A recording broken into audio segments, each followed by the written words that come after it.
陆上台风警报。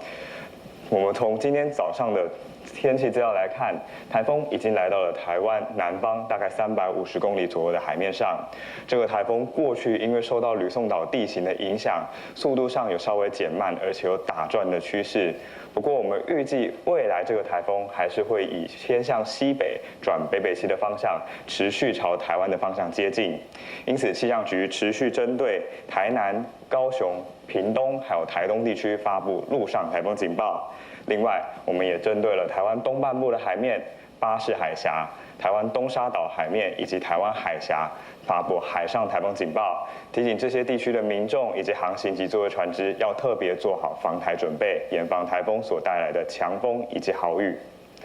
那目前由于台风是在台湾的正南方，因此带来的是比较强劲的偏东风，所以我们从雷达回波图上面可以看到，在昨天晚上开始一直到今天，开始有大量的云系从台湾的东方移入台湾陆地，因此也对东半部地区以及在恒春半岛，还有在西半部的山区带来明显的降雨，有些时候在比较明显的对流通过的时候，也会带来比较明显的短延时强降雨。像刚稍早有一个比较强的对流通过花莲的吉安，时雨量有来到67.5毫米。而今天最大的累积雨量，目前在花莲的万荣已经超过100毫米了。而由于今天这个台风它会持续在台湾的南边，因此东半部的降雨会是持续的。我们从定量降水预报上面可以看到，在今天白天东半部的降雨非常的明显，东半部包括恒春半岛雨势都是非常明显的。而另外在北部跟南部地区也会有一些间歇性的短暂阵雨，看起来只有在中部地区以及苗栗地区雨势上来说是比较少，那有时候可以看到阳光。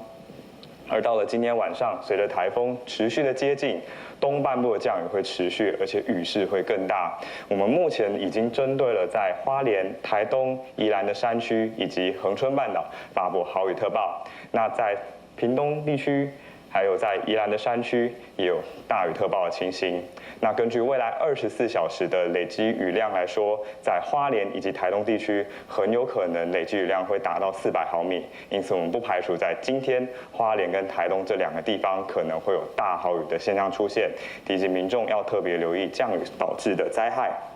另外是在风和浪的部分。风的部分的话，由于台风是在台湾的南边，而且持续的朝向西北方向前进，因此随着暴风圈逐渐的靠近，我们预计今天在台东、恒春半岛的风雨会越来越明显。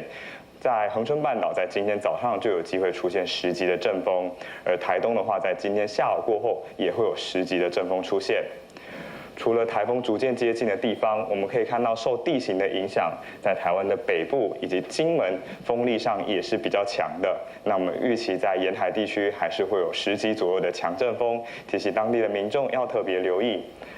而至于在台风虽然是从南边接近，不过大概在中部以及南部包括高屏地区，目前是受到中央山脉的阻隔，所以起风的时间在今天风力还不会太大，一直要到明天台风进入台湾海峡南部的时候，在南部地区的风雨才会逐渐的增强。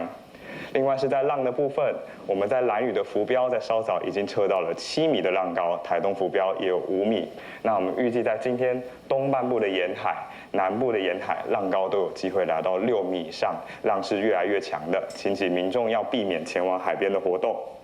而东半部地区在今天虽然会有明显的降雨，不过西半部在背风面反而要留意过山的沉降效应导致的高温。我们今天有针对桃园到台南以及金门发布高温资讯，这些地方呢会有36度以上的高温出现，尤其是台中、彰化、云林还有金门更会有38度左右的高温出现，提醒西半部的民众在今天中午前后出门反而是要留意防晒、防中暑的天气现象。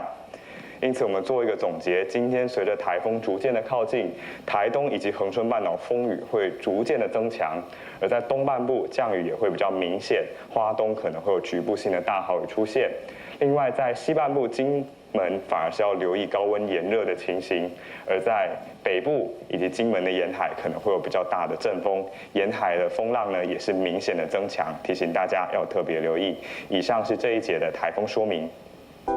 想看最完整的新闻内容，记得下载 TVBS 新闻网 APP。